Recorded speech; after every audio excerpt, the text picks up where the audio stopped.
بسم اللہ الرحمن الرحیم۔ السلام علیکم۔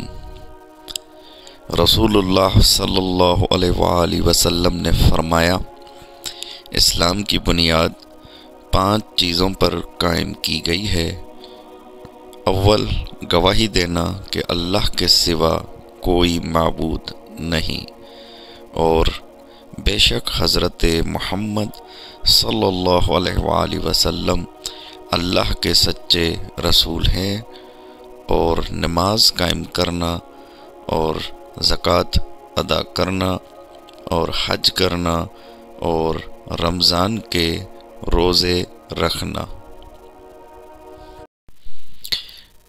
ایک دیہاتی نبی کریم صلی اللہ علیہ وآلہ وسلم کی خدمت میں آیا اور عرض کی کہ آپ مجھے کوئی ایسا کام بتلائیے جس پر اگر میں ہمیشگی کروں تو جنت میں داخل ہو جاؤں۔ آپ نے فرمایا کہ اللہ کی عبادت کر، اس کا کسی کو شریک نہ ٹھہرا، فرض نماز قائم کر، فرض زکوٰۃ دے اور رمضان کے روزے رکھ۔ دیہاتی نے کہا، اس ذات کی قسم جس کے ہاتھ میں میری جان ہے، ان عملوں پر میں کوئی زیادتی نہیں کروں گا۔ جب وہ پیٹھ موڑ کر جانے لگا تو نبی کریم صلی اللہ علیہ وآلہ وسلم نے فرمایا کہ اگر کوئی شخص ایسے شخص کو دیکھنا چاہے جو جنت والوں میں سے ہو تو وہ اس شخص کو دیکھ لے۔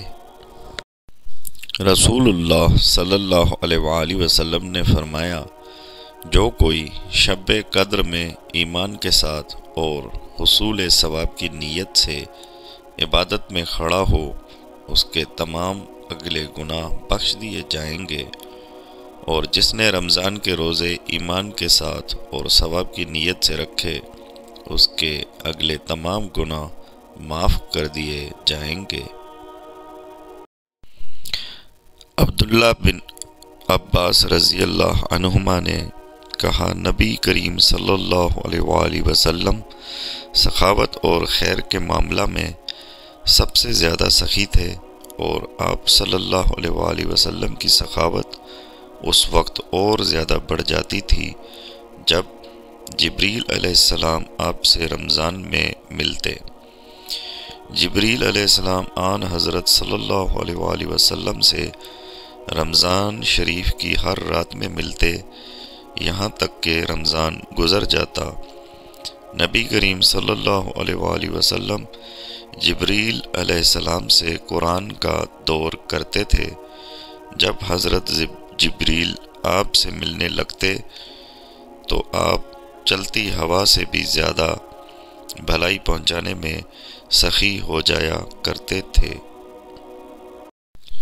نبی کریم صلی اللہ علیہ وآلہ وسلم نے فرمایا، جو اللہ اور اس کے رسول پر ایمان لایا، نماز قائم کی، رمضان کے روزے رکھے، تو اللہ پر حق ہے کہ اسے جنت میں داخل کرے، خواہ اس نے ہجرت کی ہو یا وہیں مقیم رہا ہو جہاں اس کی پیدائش ہوئی تھی۔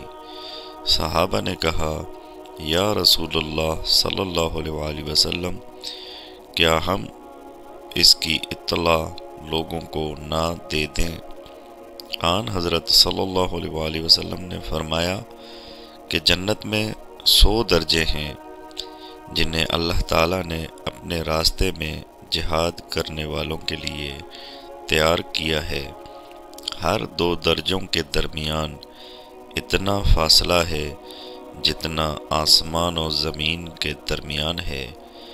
پس جب تم اللہ سے سوال کرو تو فردوس کا سوال کرو، کیونکہ وہ درمیانہ درجے کی جنت ہے اور بلند ترین، اور اس کے اوپر رحمان کا عرش ہے، اور اسی سے جنت کی نہریں نکلتی ہیں۔